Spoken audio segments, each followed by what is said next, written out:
무디스에 대해서 논평을 좀 해 주시기 바랍니다. 네네. 국내 이제 뭐 경제 문제에 대해서는 우리가 이제 어렵다는 부분은 뭐 수차많이 보도를 통해서도 또 듣고 있고, 실제 많은 분들이 아마 체감을 하실 거예요. 경제 문제가 심각하다는 거. 예. 원래 경제 문제는 대한민국 국민이라면 상당히 우려를 하고 걱정을 해야 되고, 이 문제에 대한 해법을 서로 이제 고민도 해야 되는데, 사실 현재 이 좌파 정권이 이 부당의 정권을 탈취한 상태에서 사실 이 경제 문제를 오히려 빨리 몰락해야 이제 좌파 정권이 함께 몰락한다, 이런 어떤 기대치 때문에 사실은 상당히 좀 혼란스러운 그런 생각을 가지고 있죠, 많은 분들께서. 근데 어쨌거나 최근에 이제 연초부터, 특히 작년부터 경제 문제에 대한 관련해가지고 국내 많은 경제 지표를 보면은 특히 어떤 경제 분석하는 기관에서도 사실 금년도 연초에 아마 3.1% 정도 대한민국 경제 성장을 예측을 했는데요. 그런데 이제 1, 4분기, 2, 4분기, 상반기, 3, 4분기 지나면서 계속 2018년도 경제 예측에 대한 전망치를 자꾸 낮췄어요. 근데 저는 그거는 아마 정권의 상당히 의식한 부분도 있었다. 왜냐하면은 어쨌거나 경제 전망치를 낮추면은 현 정권에 부담이 되기 때문에 KDI든 아니면 국내 또 민간 경제연구원에서 이제 실질보다도 수치를 이제 조금씩 잡은 경향도 있다, 그렇게 생각하고, 저는 실제 현장에서 많은 분들과 이제 얘기도 하면서 실제 연말 되면 2.5% 정도 될 거라고 저는 전망을 했어요. 그 당시 우리가 사서 여름 정도였더니 2.9% 또는 2.7%까지 봤는데, 이제 급기야 이제 무디스 같은 경우에 이제 2018년도에 한국의 경제 성장률을 이제 2.5% 정도로 예상을 하고, 내년도는 이제 2.3% 급기야, 이렇게 이제 전망을 했어요. 저는 그게 아마 더 정확하다고 보고, 오히려 그 이하로 떨어질 수도 있다고 저는 그렇게 봅니다. 근데 그 이유는 여러 가지 요인에 찾을 수도 있겠지만은 우선 제가 첫 번째로 이 대한민국 경제 전망을 우선 좀 말씀드리고, 그리고 이 경제 전망과 관련해서 이 문재인 정권의 어떤 정권에 어떠한 영향을 주는지 이제 그렇게 한번 좀 정리를 해볼게요. 근데 이제 제가 봤을 때는 이제 기본적으로 대한민국 경제 체제는 현재 회복이 상당히 어렵다고 저는 이제 전망을 하는데요. 그거는 이제 국내 구조적인 측면하고 이제 해외의 경제 전망, 세계 경제 전망과 관련되는데, 우선은 지금 사실은 대한민국 같은 경우는 작년 같은 경우에 경제 성장하기 상당히 좋은 기회였어요. 왜냐면 세계 시장 경제 성장률이 한 3.8% 정도 굉장히 이제 고성장을 호황이었거든요, 2017년도. 그때 대한민국은 이제 거꾸로 갔죠. 그거는 여러 가지 이유가 있죠. 이 좌파 정부였던 잘못된 경제 정책, 또 어떤 기업들이 완전히 적폐로 규정해서 투자를 완전 막아버리는, 그리고 또 이 노조가 완전히 강성 노조로 해서 이 경영에 개입하는 이런 반시장적 분위기가 완전히 대한민국에 팽배했기 때문에 성장은 전혀 할 수가 없는 그런 상황이고, 그런데 어쨌거나 이제 지금 금년도 내년도도 이제 문제가 뭐냐면은, 세계 경제가 이제 성장해서 지금 이제 좀 주춤하는 그런 상황으로 접어들고 있어요. 금년 같은 경우도. 미국만 미국하고 일부 국가 좋은데, 근데다가 이제 미중 간의 갈등이 상당히 이제 대립된 상태에서 세계 경제가 좀 위축되는 경향도 있고, 또 하나는 이제 미국의 어떤 달러 이자율이 높기 때문에 달러가 미국으로 이제 다시 리턴하는 그런 상황에서 신흥국의 어떤 금융시장도 좀 불안한 그런 경우도 좀 있고요. 이러다 보니까 전체적으로는 좀 세계 시장이 내년도는 그 현재보다 훨씬 어렵다. 이게 이제 그 대외 시장 환경에다가 국내 같은 경우는 제일 심각한 것은 사실 이제 완전히 경쟁력을 잃어버리는 것 같아요. 그러니까 이게 기업이 잘 되기 위해서는 일단 시장도 있어야 커야 되겠죠. 뭐 수요가 일단 커야 되겠고, 그 다음에 이제 어차피 뭐 독점으로 제품을 판매하는 게 아니고 일단 대한민국에서 만드는 제품 해외에 나가면 경쟁을 해야 되지 않습니까? 거기는 뭐 미국하고도 경쟁해야 되고 독일 같은 어떤 그 첨단 그 기업들과도 경쟁해야 되고 일본하고도 경쟁해야 되고 또 가격을 따지면 중국하고도 경쟁해야 되고 그러면 한국이 설 자리가 사실 굉장히 어려워요. 기본적으로. 예. 그런데 기업들이 이제 굉장히 좋은 제품을 만들고 원가 경쟁력, 소위 이제 임금이 저렴한 상태에서 원가 경쟁력도 확보를 해야 되는데 현재 국내 이 좌파 정권이 추진한 경제정책은 완전히 기업의 어떤 그 환경, 또 세계 시장의 어떤 그런 환경을 완전히 무시한, 전혀 어떤 아마추어적인 그런 경제 정책을 하다 보니까 기업이 경쟁할 수 있는 그런 요인들을 완전히 이제 막아버린 것 같아요. 그러니까 뭐 세금도 법인세도 올려버렸죠. 뭐 22%, 25% 올려버렸죠. 그 다음에 이제 그 임금 인상 같은 경우도, 급격하게 이제 인상시켜버렸고, 그 다음에 특히 이제 뭐 주 50원 근무 시간 이것도 이제 왜 큰 심각하냐면은, 이 대기업의 공무원들 같은 경우는 사실 관계없죠. 뭐 이 최저시급이든 주 52시간 이미, 그들은 그 현재, 뭐 주 52시간 그 범위 내에서 이미 그 근무하고 있고 또 최저시급도 연봉도 워낙 높기 때문에 이게 현재 이 좌파 정권이 취한 이 경제정책은 대기업과 공무원하고는 해당 사항이 없습니다. 그런데 실질적으로 직격탄을 맞는 게 이제 그 중소 벤처기업들, 자영업자들이거든요. 그런데 결국 이제 자영업자나 소상공인 같은 경우는 이제 우리나라 기업들이 해외 수출해서 달러를 버려들여가지고 국내 어떤 그 경제에 하나의 후방 효과로서 이제 뭐 외식도 하고 또 뭐 어떤 여러 가지 서비스, 이런 산업 같은 것들이 이제 효과를 보는데 기본적으로 이제 이 경제 자체가 어려워지다 보니까 뭐 그 경기도 좀 침체된 상태에다가 더더구나 경기 침체됐다는 것이 식당에 밥 먹으러 간다거나 어떤 숙박이나 등등의 수요가 이렇게 줄어드는 상태에서 이 임금 인상을 올려버리니까 결국은 이제 장사가 안 되는 상태에서 원가가 더 상승해버리니까 결국은 이제 이중고를 겪게 되는, 그러니까 결국은 이 좌파 정권은 경제 어떤 그 실질적인 그 시장의 현황, 어떤 시장의 어떤 그 구조를 이해 못하고 이념적으로 이제 경제정책을 급비하게,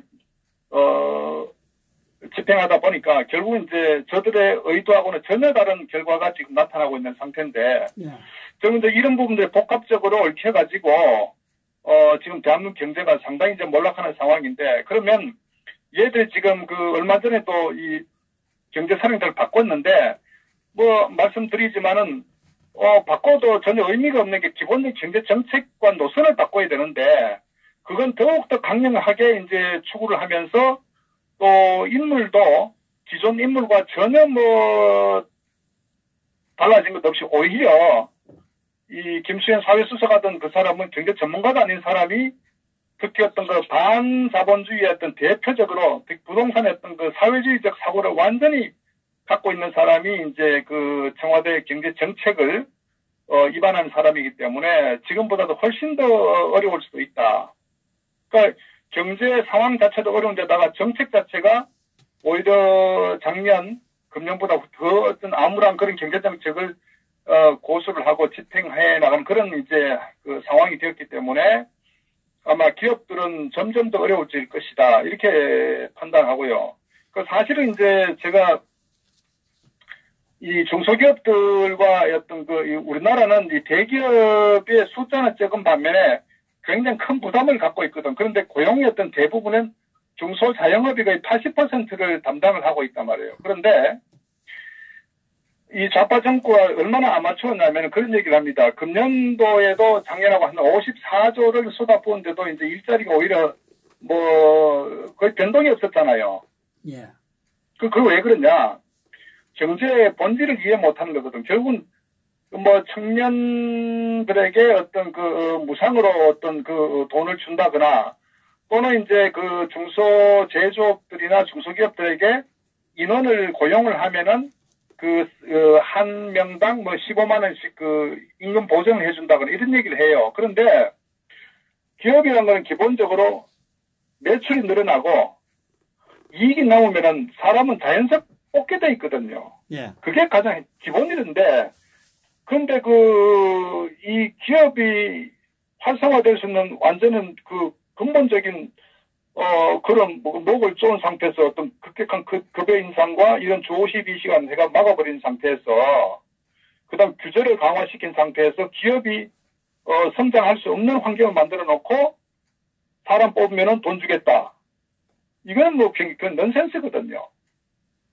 그러니까, 결국 이제 이들이 취한 어떤 경제 정책은 완전히 시장과 거꾸로 가는, 그러니까 기업이 원하고 시장이 원하는 그런 그 요구의 정책이 아니고, 저들이 어떤 그 이념적으로, 파퓰리즘 개념으로 이제 경제정책 접근하다 보니까 시장은 전혀 그것과 반대로 어떤 그 결과가 나타나는 이 상황이 지금 오고 왔었는데, 심지어 이제, 이게 어떤 심각한 문제냐면은, 최근에 어떤 2년대 경제정책이 미국 실리콘밸리 같은 경우는요, 아시다시피 실리콘밸리 같은 경우는 그 스타트업이나 창업기업들, 그 벤처기업들이 정말 거기에 모두 몰려가지고 어떤 세계적인 기업들이 막 탄생하고 하는데 거기는, 근로시간에 대한 제약이 없어요. 근로시간에 대해서. 주 50이 이런 건 상상도 못해요. 그러니까 심지어 그 뉴욕타임즈 같은 경우는 이런 얘기 합니다. 실리콘밸리에서 9 to 5, 소위 말해서 9시 출근해서 5시 퇴근한 거는 패배자에게나 어울린다. 이런 말 할 정도로 그 미국에서는 정말 20시간 일한다고요. 그러니까 20시간들 마음이 맞는 그 사람들 모여 일해가지고 새로운 어떤 세계적 제품 만들어내고 그게 이제 뭐 미국의 나스닥이나 이런 그 상장에서 정말 대박을 치는 이런 꿈을 가진 그 공간이 실리콘밸리거든요. 네. 한국 같은 경우도 그 구로공단에 가보면은 과거에 또 구로공단은 정말 어떤 그 많은 그 근로자들이 거기에 이제 근무를 했었는데 지금은 완전히 벤처밸리로 바뀌었단 말이에요. 그러니까 젊은 친구들의 꿈을 가진 그 창업하는 그 공간이 구로에 있는 그 벤처밸리라고 정말 대한민국의 모든 어떤 스타트업 벤처기업들이 그걸 다 몰려있죠. 판교하고. 그런데 아시다시피 거기는 젊은 친구들이 꿈을 가지고 이제 하나에 도전하는데 그 뭐 어떤 IT 분야든 뭐 여러 가지 분야 쪽에서 그런 걔들은요 거기다 보통 매트리스를 깔아놓고 20시간 일합니다. 그러니까 막 3일 4일씩 잠도 안 자고 일해요. 그리고 이제 거기에서 직원들과 같이 연구 개발하고 같이 먹고 자고 뭐 예약하는 환경에서 그러다가 이제 좋은 아이템 나오면은 자기들이 이제 그 직원들에게 스톡 옵션도 부여하고 그래서 뭔가 꿈을 가지고 하는 건데, 근데 거기다가 주 52시간을 갖다 들여버리면요, 그건 죽여버리는 거예요. 그 대한민국의 창업기업, 그 스타트업 벤처기업의 삭을 잘라버린다고요. 그러니까 우리나라 같은 경우 특히 이제 뭐 게임 산업도 굉장히 이제 발전돼 있고, 또 IT 쪽에 굉장히 이제, 우리가 많은 그 하나의 4차 산업으로 이렇게 해 나가는데, 거기다가 주 52시간 칼을 갖다 들여대버리면요. 전혀 손을 못 쓴다. 그러니까 어떻게 되냐. 중국으로 지금 넘어가고 있단 말이에요. 중국으로.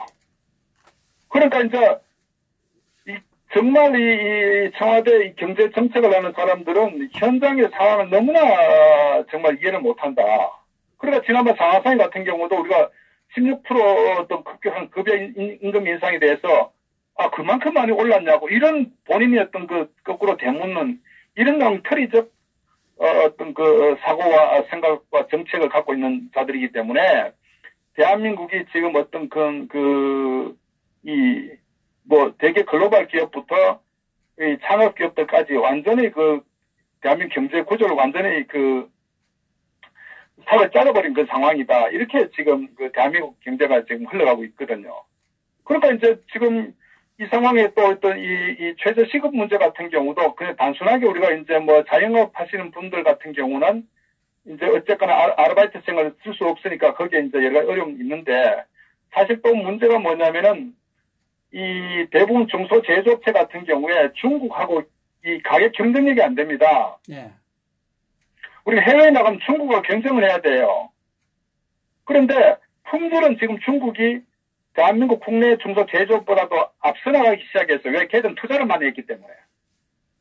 그런데 인건비가 우리보다 3분의 1밖에 안 되기 때문에 해외에 나가면 경쟁이 안 돼요. 그러니까 중소제조업체들이 수출길이 막혀버리고 국내 제조 산업은 내수가 침체되니까 수요가 이제 줄어들어 버리니까 재고가 완전히 그 창고에 쌓이게 되고 물건 팔리지 않고 그 물건 안 팔리는데 직원들은 계속 월급을 줘야 되니까 기업들이 선택할 수 있는 거는 파산하든지 해외로 나가든 둘 중에 하나란 말이에요. 그런데 대부분의 중소제조업들은 해외 나갈 영향도 안 돼요. 한 중견 기업 정도 됐을 때 그리고 삼성의 1차 협력사 정도 됐을 때 해외로 나가지 실제 단독으로 이 중소제조업하는 기업들은 해외 나갈 염두도 못 냅니다. 그러다가 또 나름대로 뭐 오랫동안 그 기업했던 부분들은 이 법인세나 상속세 같은 경우는 높으니까 이것도 어떻게 뭐 물려줄 수 일본처럼 독일처럼 이렇게 뭐 100년, 150년 기업 만드는 그렇게도 안 되고 그러니까 대한민국은 어느 쪽으로 이렇게 뭔가 돌파구를 열려고 해도 꽉 막혀 있단 말이에요. 그 아시다시피 최근에 경우 현대자동차가 이제 몰락하고 있는 과정 자체가 결국은 이제 그 임금 연봉 자체가 1억이 넘으니까 결국은 일본의 도요타 자동차하고 경쟁했을 때 해외 나가면 도요타 캠리나 도요타 어떤 브랜드하고 현대하고 누굴 사겠습니까? 일본은 훨씬 더 품질이 우수한데요. 그런데 그 차 가격은 도요타보다 더 비싸단 말이에요. 그러니까 결국 이제 미국에서 무너지고 중국은 자체적으로 자동차 회사 워낙 그 현대자동차 반값도 안 되는 그 자동차가 이 중국 국민들은 자체 써버리니까 구매를 하니까 그러니까 현대가 이제 갈 데가 없는 거예요. 그래서 결국은 얘들이 지금 이제 이 노조들이 강성노조해갖고 급여 해고 못하죠. 계속 급여가 1억이 넘는데 또 올려달라고 하죠. 그다음 고용 세습 요구하죠. 그러니까 뭐 어쩌간 최근에 뭐 광주행 일자리 하자면 저희들끼리 사고 있잖아 지금. 그 연봉 5천만 원 그래도 높은 거예요 사실은. 우리나라 이 자동차 수준에 비하면은 대회에 나가면 그러니까 결국 이제 이런 부분이 이제 지금 전체적으로 같이 물려있기 때문에 경제 정책이나 노조나 인건비 문제나 기술 발전 문제나 하여튼 모든 것들이 그 돌파가 없는 거예요. 뭐 어느 쪽 보더라도. 그러니까 이런 상황이 오니까 결국은 이로 인해 가지고 결국 무디스가 이제 그 내년도 한국 경제 성장률 2.3% 전망, 저는 2.3% 이하 떨어질 거라고 봅니다. 왜? 지금보다도 가면 갈수록 너무너무 더 힘들어지기 때문에. 그러니까 기업들 투자도 안 하잖아요. 왜? 투자 회원들 결국은 또 최근에 또 정부에서 뭐라고 합니까? 협력 이익 공유제라 갖고 대기업 돈 벌으면 중소기업 강제적으로 또 떼줘야 된다. 이런 그 완전히 공산주의식 경제 정책을 또 밀어붙이려고 하는 상황에서 어느 기업이 투자를 하겠습니까? 그러니까 이런 상황을 해외 어떤 경제 전문 그 기관에서 봤을 때 대한민국이 완전히 거꾸로 간다. 그러니까 그렇기 때문에 현재보다 내년도의 경제 상황이 굉장히 심각해진다. 결국 금년에 작년에 이런 좌파들이 어떤 그 집행했던 경제 정책들의 그 결과물이 소위 결과라는 긍정적 측면보다도 어려워지는 경제 결과물들이 금년 가을 하반 겨울부터 내년까지 이제 점점 더 현실화된다. 국민들에게 피부로 와닿는. 그래서 이런 부분들이 다가오기 때문에 결국은 이런 상황이 금년보다는 피부로 몇 배 더 어려운 상황에 국민들이 아마 접할 것이다. 그리고 이제 이런 상황에서 이 문재인 좌파 정권이 과연 지속할 수 있겠느냐. 우리 보십시오.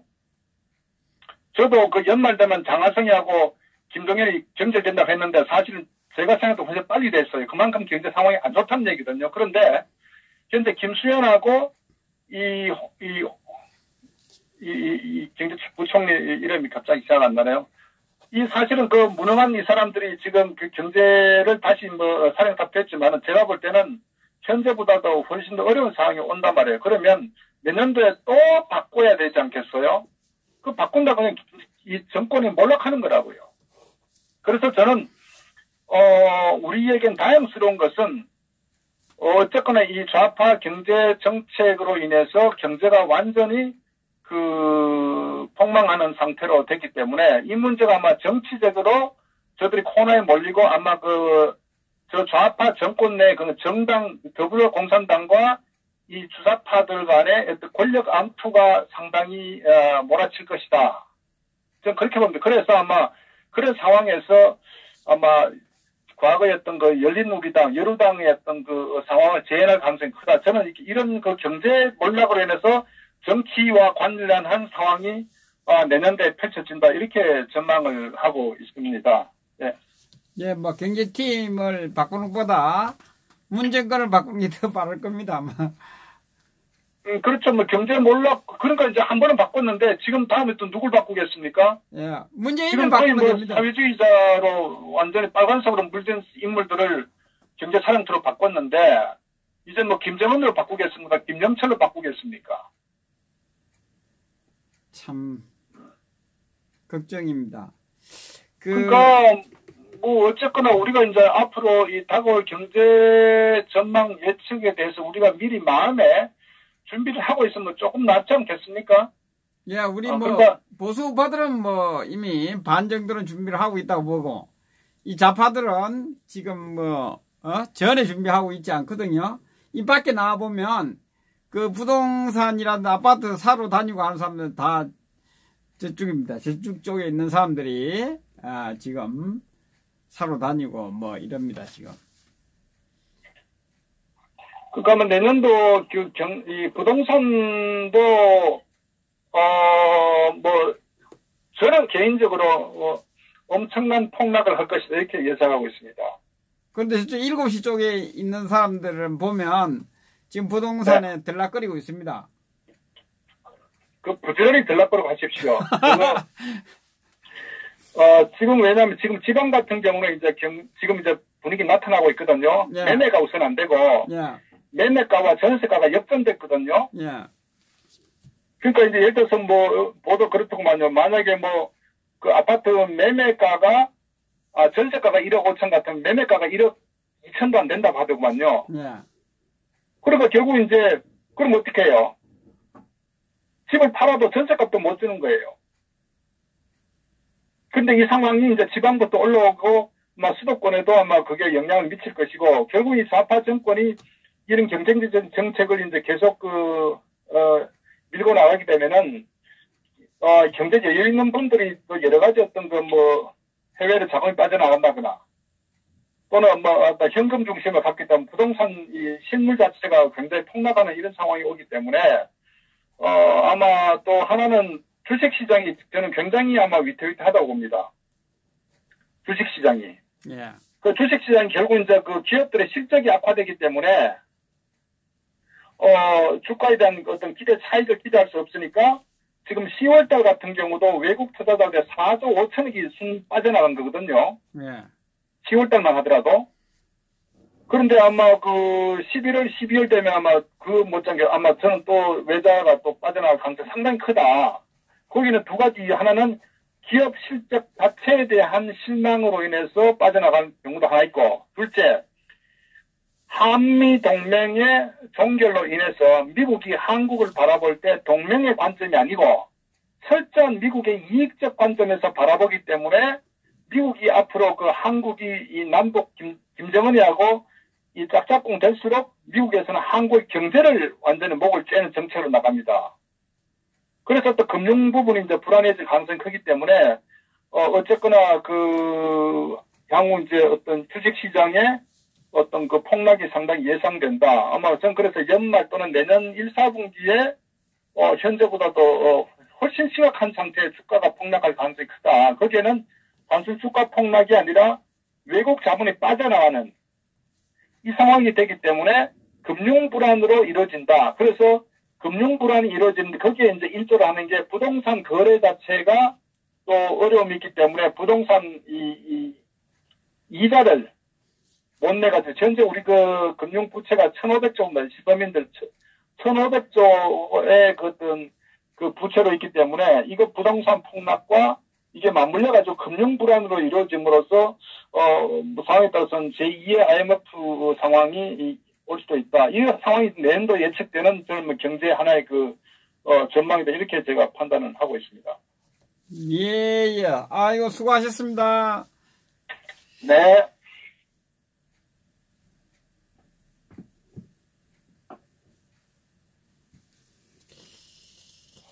지금 우리 김동수 박사님도 말씀하셨지만, 지금 또 초기 눈치가 빠르신 분들은 해외로 자금이 빠져나오고 있고, 그리고 이 주식시장의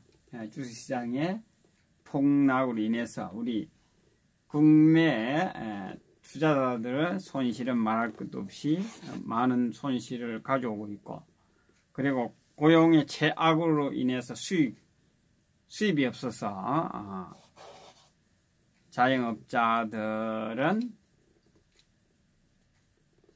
더 어려워지고 있는, 문을 닫아야 되는 상황인데도 불구하고 더 어려워지고 있고, 뭐 그 상황을 보면 이 시내를 다녀보면 그 1층에 목이 좋은 가게, 경기가 괜찮을 때는 몇 년을 기다려도 구할 수 없는 가게들이 공실로 나와 있고, 그러면 1층 그 목 좋은 가게가 공실로 나와 있다는 것은 상가 2층 위로는 사무실이라든지 이것은 뭐 말할 것도 없을 것이고, 빈 곳이 아마 많아서 건물 그 주인들도 아마 쏙 골병이 들어있는 상황이고, 그리고 그 노동자들도 많이 들어와 있어서 인건비를 해외로 세금 없이 빠져나가고 있는 이러한 상황.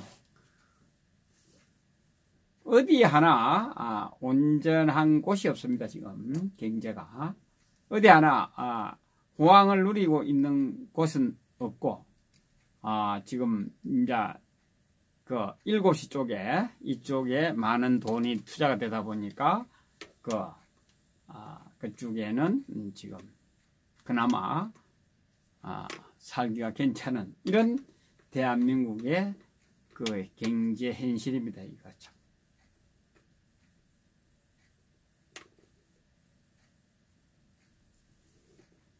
우리 이 방송을 보고 계시는 분들은 현실을 직시하셔야 됩니다. 그 부동산 부분, 특히 부동산은 지금 인위적으로 붙들고 있기 때문에 거기에 쏘고시면 안 됩니다. 부동산은 꼭 필요한 부동산 외에는 정리하는 게 맞지 않을까. 하기야 뭐 손실이 그것도 많을 겁니다. 실제 실물을 팔려고 내놓으면 아마 가격이 생각보다 훨씬 떨어져 있는 상황입니다.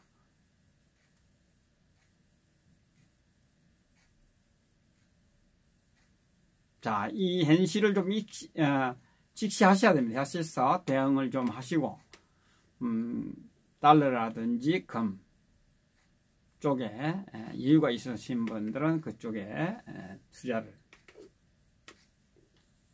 거기에 묻어두는 그런 지혜가 필요할 것 같습니다. 그리고 지금 건물을 가지고 있고 이런 사람들이 공실인데다가 빈 껍데기가 될 수도 있기 때문에 그 부분을 잘 대응을 해야 될 것 같습니다. 앞으로 이 경제 상황도 빠르게 회복되지는 않을 것으로 봅니다. 지금 그 문재인 정권의 1년 한 반 정도 되는 이 정권의 경제가 망한 정도가 저는 한 10년에서 20년 망가뜨렸다. 1년 한 반 동안 그것이 어떻게 일시에 그 회복이 되겠습니까? 절대 되지 않는다. 저는 보고 있습니다. 그래서 어렵다. 허리띠를 졸라매야 된다. 한 10년 이상은 허리띠를 졸라매야 된다. 1년 반 동안에 좌파 정권이 들어서 가지고 1년 반 동안 지금 대한민국 경제는 10년에서 20년을 망가뜨렸다. 이렇게 보시면 되겠습니다. 결국은 지금 이 좌파 정권이 들어오기 전까지의 그 어떤 경제상을 만들려고 하면 10년에서 20년 우리는 허리띠를 졸라매야 됩니다. 졸라매야만 현상유지가 되는 이런 이미 엎질러진 물입니다. 대한민국의 경제는 엎질러진 물입니다. 이미 그것을 감안하셔야 됩니다. 감안하시고 좋아질 것이다 라는 막연한 기대는 건물입니다. 저는 절대 막연한 기대, 좋아진다는 기대는 절대 없다고 봅니다. 10년, 빠르면 10년, 늦으면 20년 정도 돼야 회복이 된다 이렇게 보시면 되겠습니다. 그렇다면 부동산도 마찬가지고 모든 것이 살아남을 것이 없다. 이렇게 저는 보겠습니다. 하여튼 자, 수고하셨습니다.